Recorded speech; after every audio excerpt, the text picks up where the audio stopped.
What's up guys, it's me Jeremy. I'm in a good mood today. Recently on stream I got a chance to mess around with full AP Malphite in a bunch of games, and unlike Renekton, Malphite is a champion that I actually have experience with, and going full AP is maybe a little bit cheesy, but it's actually not that bad, and oh man, was it a ton of fun. So first off, full AP Malphite brings to the table some massive burst damage and base scalings, but with the range on his ultimate, gives his burst combo an absolutely insane advantage. It's a bit comparable to maybe like an Annie mid, but with like 75% of the damage but twice the range. His Seismic Shard's also one of the only few basic abilities in the game to scale up with 50 damage per level, and his ult has a 1.0 AP ratio, so the damage is pretty good. And especially in the mid game and in the late game, if your opponents fail to pick up the right defensive options, the burst damage combo is totally ridiculous, and you can definitely start one-shotting people from full HP at a pretty crazy range. And there's so many moments every single game where someone just like walks around a corner, or maybe tries to land some harass on me, and I'm just like, oh, you're dead. And it's just crazy. I love it.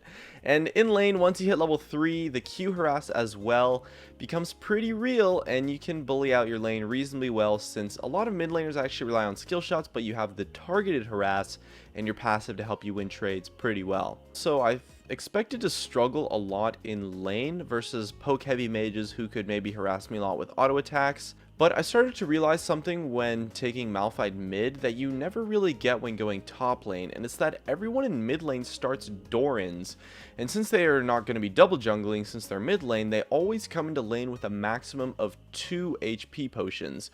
Meanwhile, I have a flask and 3 health pots, so it's actually really easy to just maybe take a bad trade or two to land a couple Qs, pop their health potions, and then just totally out-sustain them with the flask. Whereas in top lane, a lot of the top lane champions have great sustain, and on the other hand, mid laners have almost no sustain outside of their HP pots, and with that, the laning phase ended up being actually pretty damn strong and favorable against a lot of opponents, especially when you hit that sweet level 6. As for the downsides, the weaknesses and stuff, you can potentially have a little bit of trouble late game since he doesn't do that much versus tanks since he's burst oriented, and the full AP build gets countered like crazy hard by a Banshee's Veil, and he has a reasonably tough time versus some MR since he is so burst oriented.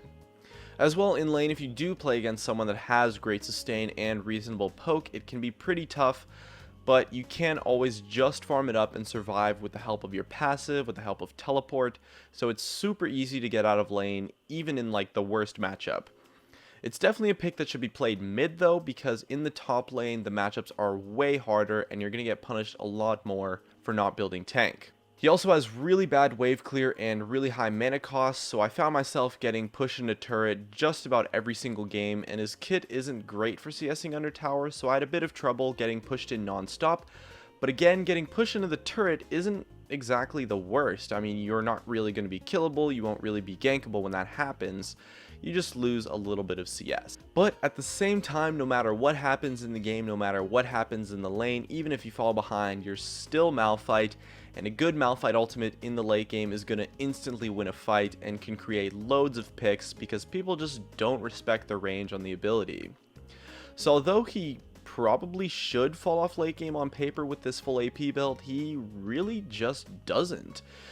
The pick potential is just so impactful 40 minutes into a game. And as for the build that I was playing with, I ended up using a build that I think was actually really good. Normally I'm a little bit skeptical about my builds and wouldn't really talk about them that much because I wouldn't be confident in them, but this time I think it actually worked out pretty well, and I am definitely confident that this is one of, if not the best builds for AP Malphite mid.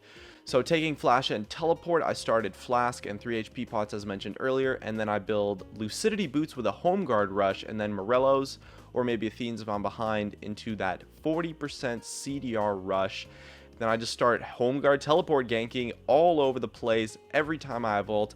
I'll go gank a lane, and it ends up playing out a lot like a Twisted Fate kind of, in that every single time I have my ultimate up, I just look for a gank, and the cooldown is so short with the 40% CDR, and the range on the ultimate is so ridiculous that honestly, like with these ganks, like you don't even have to try sometimes. Like I'll walk through a ward or I'll just walk straight into lane and you just ult them and it works like a majority of the time. It's really crazy. Worst case scenario, they flash the ultimate, but most of the time they don't, and it's a super easy kill. And I did mess around a lot with the builds. I tried a lot of different stuff. I tried Ludens, I tried Rabadons, I tried Ignite, I tried a lot of stuff focused on one-shotting my opponent, but I found that you really honestly just don't need the damage.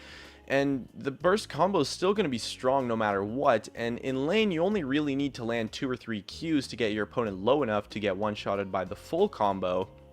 And when ganking, you don't need the damage because your allies can help you with that, so you're going to be totally fine. But the 40% CDR, the home guards makes ganking and controlling the map so easy, and your ultimate comes up so fast, and it lets you make so much more plays than any amount of damage could. And overall, the full AP Malphite build is honestly just so fun, and it actually works quite well because nobody ever really expects the burst damage, since it's a pick that nobody really plays, and people do a really poor job of countering it properly with their item builds and their playstyles, so it's something that I think is seriously a great pick for solo queue. I definitely recommend you try it out because again, it's the most fun I've had with League of Legends throughout all of Season 5.